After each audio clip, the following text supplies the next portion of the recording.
Halo Alexers, kali ini kita akan ngebahas sebuah mobil bekas, yaitu adalah Toyota Camry XV70. Kayak apa mobilnya? Tonton terus videonya.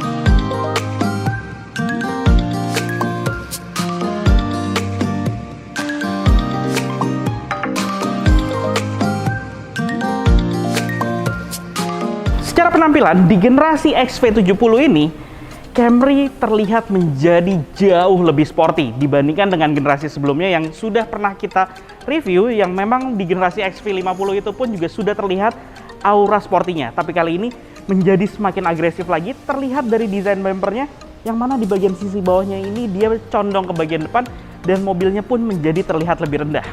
Ditambah lagi dengan desain grill di bagian tengahnya ini yang memanjang hingga ke bagian sisi samping yang membuat penampilannya memang menjadi lebih agresif, lebih sporty. Dan penggunaan dua warna, yaitu adalah abu-abu dengan clear warna bodi mobil aslinya. Kemudian di bagian tengahnya ini dia mendapatkan grill dengan desain yang mana sebenarnya simple tapi efektif. Perubahannya di mana membuat tampilannya juga lagi-lagi menjadi sporty dan agresif. Kemudian headlampnya pun dengan model yang sipit seperti ini, di mana dia juga sudah mendapatkan proyektor yang mana sudah berteknologi LED untuk headlampnya. Dan dia juga dilengkapi dengan daytime running light LED, tapi untuk lampu sennya masih menggunakan bohlam halogen biasa. Dan di bagian fog lights-nya ini juga modelnya simple, pipih, dan dia pun juga sudah dilengkapi dengan teknologi LED. Jadi pada saat malam hari, mobil ini terlihat futuristik lah, karena warna dari lampu LED-nya. Nah, sekarang kita di bagian mesinnya. Untuk mesinnya sendiri, mobil ini mengandalkan mesin berkapasitas 2500 cc, 4 silinder berteknologi dual VVT-i. Mesinnya ini mampu menghasilkan tenaga 185 PS, dan tenaganya tersebut disalurkan ke roda depan melalui transmisi otomatis. Hanya ada satu pilihan saja. Kemudian, penampilan ruang mesinnya memang terlihat sedikit kurang rapi, karena di bagian sisi atas kap mesin ini hanya ada cover plastik di tengah-tengahnya saja. Namun di bagian sisi samping, depan, dan juga belakangnya tertutup oleh plastik yang cukup rapi, tapi memang menurut saya masih kurang di bagian tengahnya. Sistem pengereman mobil ini sudah dilengkapi dengan ABS, EBD, serta brake assist, dan juga ada traction control-nya. Untuk peredaman kap mesin juga sudah terlihat sangat besar di bagian kapnya, dan di bagian firewall juga sudah cukup maksimal. Kalau di bagian depan tidak ada sentuhan chrome sama sekali, di bagian samping mobil ini mendapatkan sentuhan chrome. Perlu diingat, ini adalah tipe V yang bisa dikatakan merupakan varian tertingginya. Dia mendapatkan sentuhan chrome di sekitar bagian kaca, kemudian juga di bagian handle pintunya. Untuk velgnya sendiri masih menggunakan velg yang sama dengan tipe G yang merupakan varian di bawahnya, ukurannya 17 inci dan dibalut ban ukuran 215/65. Sistem pengereman sudah dilengkapi dengan disc brake pada bagian depan dan belakang, dan pada mobil ini sebenarnya di bagian samping bisa dibilang lebih ke arah elegan ketimbang terlihat sporty. Selain itu, model kaca spionnya sendiri seperti ala-ala Lexus di sini, dengan modelnya tidak berada di bagian segitiga pilarnya, tapi dia menempel di bagian bawah pintunya ini. Kemudian sistem pelipatan kaca spion sudah elektrik dan juga sudah dilengkapi dengan lampu LED di bagian batok spionnya. Selain itu, pada mobil ini juga sudah dilengkapi dengan sistem keyless entry, jadi Anda tidak perlu menggunakan anak kunci untuk membuka dan mengunci pintunya, hanya perlu Anda kantongi dan dia secara otomatis bisa mendeteksi tangan pada saat Anda melewati handle pintunya ini. Nah, sekarang kita di bagian belakangnya. Penampilan di bagian belakangnya pun juga terlihat lebih mewah, lebih keren, dan juga ada sedikit sentuhan sportinya. Dimana mulai dari bagian kap bagasinya ini, karena apa? Kap bagasinya ini dari sisi samping didesain seolah-olah mobil ini seperti memiliki sebuah ducktail, yang membuat penampilannya menjadi sporty tapi juga elegan yang tidak berlebihan. Kemudian model lampunya sendiri memiliki ukuran yang besar tapi tetap terlihat proporsional, yang mana memang sebenarnya lebih terlihat futuristik yang sebelumnya karena terlihat seperti seluruhnya LED. Dan untuk mobil ini, LED bar itu hanya ada di bagian sisi atas, yang mana itu menjadi lampu senjanya. Tapi untuk lampu remnya dia di bagian bawah masih menggunakan bohlam pijar biasa, begitu juga dengan lampu sen dan juga lampu mundurnya. Desain bumpernya sendiri pun sama seperti generasi sebelumnya, didesain seolah-olah dia memiliki sentuhan diffuser di bagian tengahnya yang membuat penampilannya menjadi sporty. Dan di varian kali ini, mobil ini sudah mendapatkan model dengan knalpot yang mana dual type di bagian masing-masing sisi yang membuat penampilannya menjadi terlihat lebih mewah. Naik kelas lah pada mobil ini. Oke, sekarang kita lihat ke bagian bagasinya. Bagasinya ini bisa diakses melalui tombol yang ada di bagian pintu bagasi, atau dari dalam kabin, ataupun dari anak kuncinya. Nah, kalau soal bagasi nggak perlu khawatir lagi.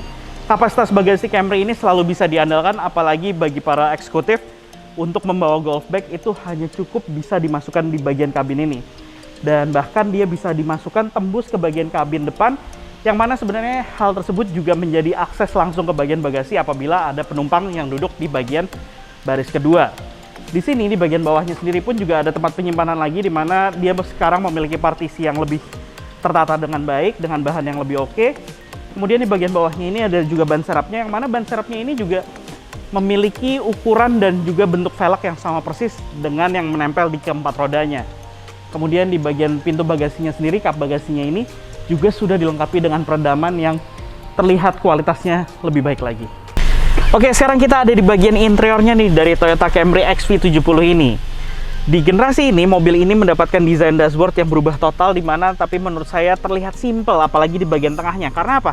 Di sini hanya ada sebuah head unit dengan model layar sentuh berukuran besar, dan juga di bagian bawahnya itu adalah kontrol unit AC full digital, kecuali untuk pengaturan temperatur yang mana pengaturannya dengan model putar.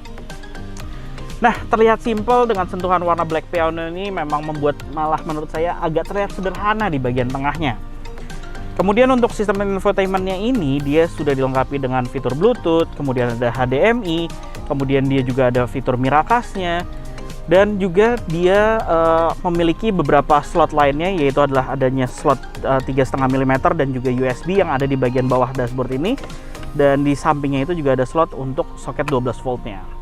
Oke, kita ngejelasin soal AC. AC-nya sendiri sudah dilengkapi dengan dual climate control, jadi pengaturan temperatur udara kiri kanan itu dapat diatur secara terpisah.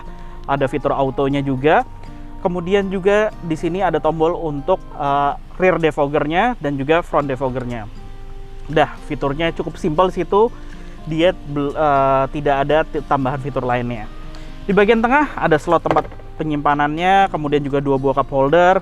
Di sini model tuas transmisinya juga simple banget dengan tuas yang terbilang pendek karena memang posisinya menjadi armrest yang cukup pas dan nyaman.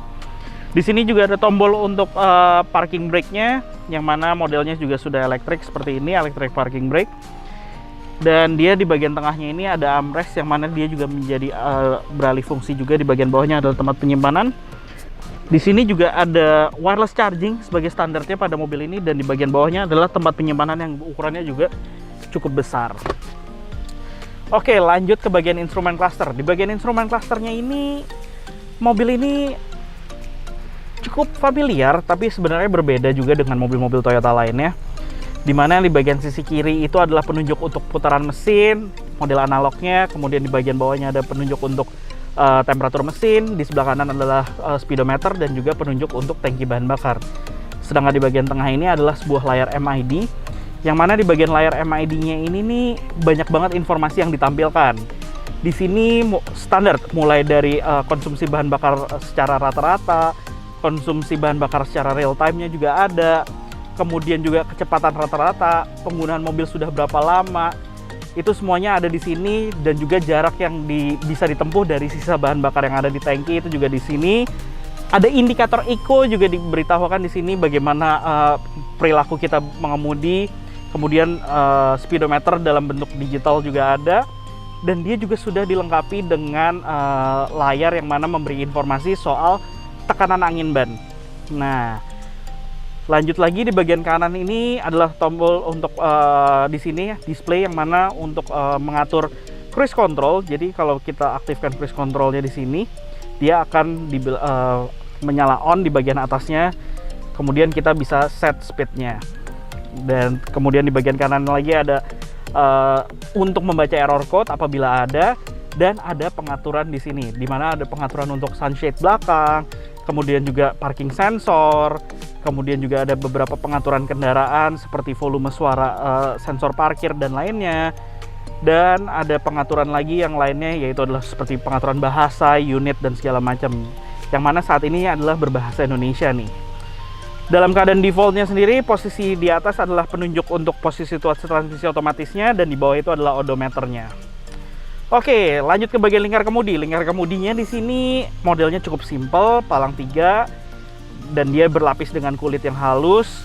Kemudian di sisi kiri adalah tombol-tombol untuk pengaturan MID yang bisa beralih fungsi juga menjadi pengaturan untuk sistem infotainment, dan di bagian bawahnya adalah tombol untuk volume. Sedangkan di bagian kanan adalah kontrol untuk cruise control. Oh, untuk audionya ini di bagian kanan juga ada untuk pengaturan penggantian track dan juga mode.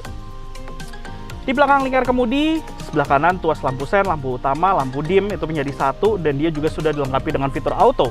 Sedangkan di bagian sisi kiri adalah tuas untuk wiper kaca depan dan juga sudah dilengkapi dengan fitur auto. Tapi sayangnya memang untuk lingkar kemudinya pengaturannya tilt steering dan teleskopiknya ini masih manual ya, belum elektrik. Tapi untuk di bagian joknya ini sudah elektrik, pengaturannya maju mundur, naik turunnya, head adjuster, dan juga pengaturan sudut kemiringan sandaran itu seluruhnya elektrik. Dan lumbar supportnya pun juga di sini modelnya sudah tombol. Tapi untuk headrestnya masih manual biasa. Dan seatbelt pun juga dia sudah dilengkapi untuk pengaturan ketinggian agar bisa menyesuaikan dengan postur tubuh Anda. Di bagian kanan dashboard ini ada tombol untuk engine start stop, kemudian juga tombol untuk membuka tangki bahan bakar, tombol untuk membuka pintu bagasi, dan juga tombol untuk menonaktifkan traction controlnya. Di bagian door trim, nah kualitas door trimnya ini di bagian atas dia juga materialnya soft touch, sama seperti di bagian dashboardnya. Di bagian tengahnya warna beige, jadi two tone ya. Dia campuran ada yang masih plastik dan juga berbahan kulit yang sama persis dengan bagian joknya.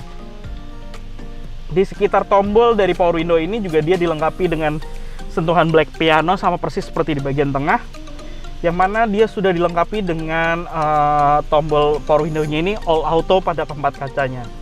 Di sini juga ada tombol pengaturan kaca spion dan pelipatannya, dan juga ada tombol untuk door lock-nya. Oke, kita bicara soal tempat penyimpanannya. Tadi kalau di konsol tengah udah, dia juga mendapatkan door pocket.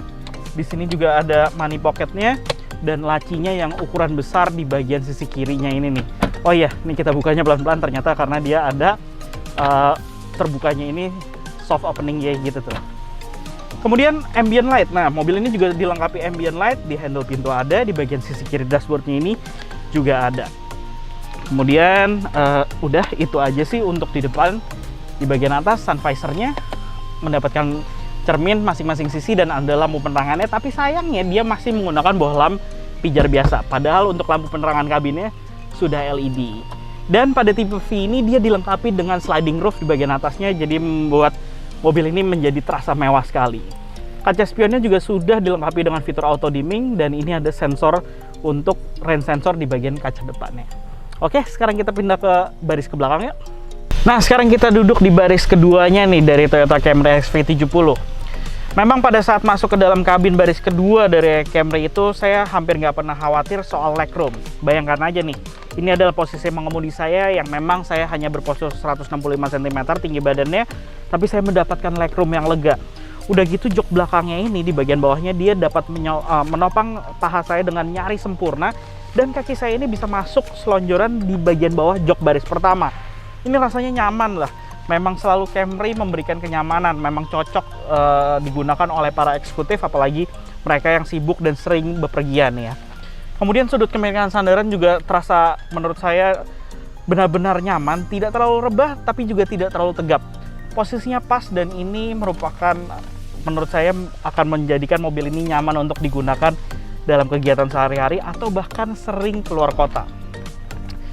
Nah, di bagian belakang ini selain kenyamanan karena lega kabinnya, mobil ini juga memberikan kualitas interior yang sama persis seperti di bagian depan. Mulai dari sentuhan di bagian door trimnya, sentuhan kulitnya sama persis, hanya ada sebagian sentuhan plastik di bagian sini. Kemudian di bagian bawahnya dia dilengkapi juga dengan ambient light. Kemudian tombol di bagian belakang ini juga full auto, dan juga mendapatkan door pocket, tapi memang ukurannya tidak sebesar di bagian depan. Selain itu di bagian samping ini juga mendapatkan sunshade seperti ini yang akan memberikan rasa kenyamanan yang lebih lagi dibandingkan dengan standarnya. Karena di kaca belakangnya sendiri pun juga sudah dilengkapi dengan sunshade lagi. Kemudian mobil ini juga dilengkapi dengan double blower, tapi memang tidak ada pengaturan untuk blower, bahkan temperatur AC-nya nih. Jadi dia memang hanya bisa diatur dari bagian depan kabin saja, menyatu dengan AC yang ada di bagian dashboard. Di bagian bawahnya juga di sini ada soket untuk melakukan pengecasan atau pengisian baterai gadget Anda, ada 2 buah. Lanjut lagi, di bagian tengah ini Anda juga mendapatkan armrest. Nih, armrestnya pas, rasanya tidak terlalu rendah. Dia rata dengan bagian armrest di bagian door trimnya. Benar-benar nyaman di sini. Di sini juga ada 2 buah cup holder dan Anda bisa mengakses bagasi langsung dari bagian tengah armrest ini. Selain itu, di bagian tengah ini juga dimungkinkan untuk diisi oleh 3 orang penumpang dewasa secara sekaligus, karena memang juga sudah tersedia 3 buah headrest dan juga ada seat belt 3 titik untuk 3 orang penumpang dewasa. Reading light untuk masing-masing sisi, dan ini juga bisa dinyalakan secara sekaligus. Dan di sini juga ada untuk ambient light-nya nih, bisa yang mana bisa dinonaktifkan juga di sini. Oke, udah kayaknya itu aja di bagian belakang ini. Oh iya, di sini dia juga ada pengaturan standar seperti Camry-Camry sebelumnya, yang mana apabila penumpang di bagian sisi kiri ingin menambah kelegaan kabin, bisa diakses oleh penumpang di belakang dengan hanya menekan tombol ini, khusus untuk di bagian sisi kiri saja. Nah, jadi itulah hal yang harus Anda perhatikan saat ingin membeli Toyota Camry seperti ini. Bicara soal pajaknya, kebetulan unit yang di samping kami ini adalah unit tahun 2019, yang mana pajak per tahunnya adalah 10 jutaan. Untuk harganya sendiri, kebetulan unit ini dijual oleh OLX Autos Pejaten Village dengan harga bukaan 517 juta yang bisa Anda negosiasikan secara langsung di sini. Oke, jadi tunggu apa lagi? Langsung aja beli mobil bekas berkualitasnya di OLX Autos, karena Anda akan mendapatkan 30 hari garansi mesin dan garansi 7 hari uang kembali, serta gratis biaya perawatan dan ganti oli sampai dengan 30.000 km atau 18 bulan terhitung semenjak tanggal pembelian. Selain itu, apabila Anda tidak bisa langsung hadir ke OLX Autos, Anda juga bisa menggunakan layanan home test drive. Terima kasih telah menonton video ini. Tonton video kami selanjutnya. Dadah!